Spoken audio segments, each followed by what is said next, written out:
ओम शांति। आज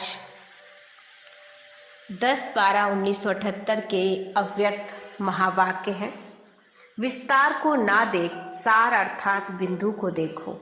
आज सारी क्लास बाबा ने बिंदु रूप पर ही कराई और साथ साथ बाबा ने कहा जैसे मधुबन एक मधुरता का प्रतीक है, तो मधुबन भूमि में आना ही अर्थात व्रती की मधुरता धारण करना, वाणी में भी मधुरता धारण करना और कर्म में भी मधुरता धारण करना। तो मधुबन भूमि एक बहुत ही महान भूमि है। स्वर्ग का विशेष गायन भी सदा संपन्न अर्थात अप्राप्त नहीं कोई वस्तु ब्राह्मणों के खजाने में।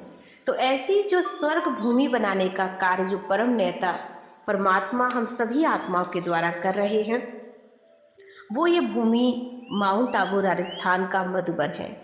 जब अनेक आत्माओं की हलचल का साधन मिलने का स्थान भी अचलगढ़ मधुबन ही बनेगा, तो मधुबन में रहने वाले कितने अचल होना चाहिए। कभी भी मधुबन में रहने वालों की स्थिति ऊपर नीचे नहीं होनी चाहिए, डगमग नहीं होनी चाहिए, क्योंकि सदा संकल्प है वाणी अथवा कर्म से एक दो के सहयोगी हो, साथियों के भी सहयोगी हो। तो जैसे सबके प्रति सहयोग की भावना रखो, अनेकों को एक एग्जाम्पल रूप में देखते हो। एक वर्ष में ऐसा कोई वायुमंडल अनुभव हो, किसने हाई जंप दिया है, किसने लिफ्ट की गिफ्ट ली है। तो बाबा ने कहा ऐसी गिफ्ट तैयार करो कि जो भी यहाँ पर आए वो ये वाइब्रेशन महसूस करे, ये हमारा अपना घर है मधुबन। और मधुबन भूमि में आने वाला हमेशा ही दूसरों को देने वाला होता है, दाता होता है। तो देना ही लेना है, जितना देंगे उतना लेना भी तो है। प्रैक्टिकल में लेने वाला नहीं लेकिन देने वाला बनना है। दातापन की भावना सदा निर्विघ्न बनाती है, इच्छा मात्रम अविद्या की स्थिति का अनुभव कराती है। इसलिए सदा लक्ष्य रखो एक नज़र में। वह लक्ष्य क्या है? सिर्फ बिंदु। एक लक्ष्य अर्थात बिंदु की तरफ सदा देखने वाले बनो। अन्य कोई भी बातों को आपको देखना नहीं है।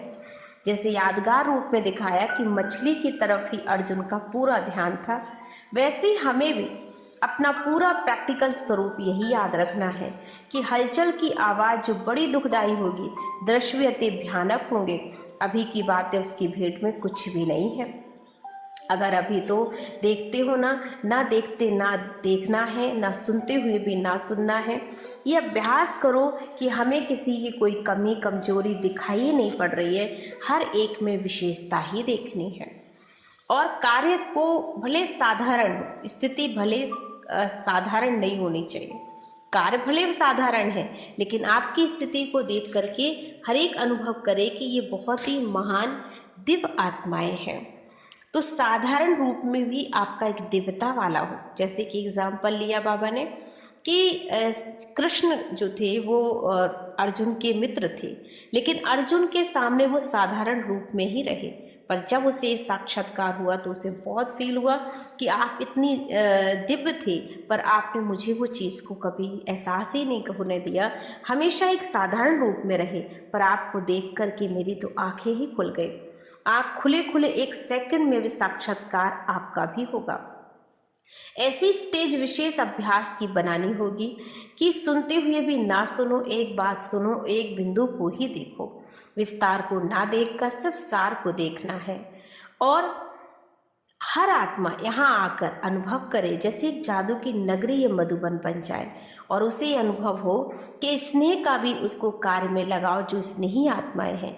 जैसे लोहा पारस से लगकर पारस बन जाता, वैसे एक गुण व विशेषता सेवा में लगाने से सेवा का फल 1,00,000 गुणा मिलने वाला है। तो वह एक विशेषता अनेक समय का फल देने के लायक बन जाती है। जैसे एक बीज को डालने से कितने फल निकलते हैं, वैसे एक विशेषता कर्म में लगाओ तो अनेक विशेषताएं हमारे जीवन में आएंगी, और ये विशेषता ही हमें विशेष बनाती है। इसलिए हर एक की विशेषता का वर्णन करो। कोई कहे कि इनमें इतनी कमियां हैं, इसमें ये गुण है, लेकिन आप कहो नहीं, वह उसमें तो बहुत अच्छी विशेषता है, उसमें ये भी विशेषता है। हर एक की विशेषता का वर्णन करो। कोई पूछे फलाना ऐसा है, दिल से निकले नहीं बहुत अच्छा है, सबके प्रति शुभ भावना ही रखनी है, व्यर्थ भावना अपने मन में किसी के लिए आने भी नहीं देनी है। ओम शांति।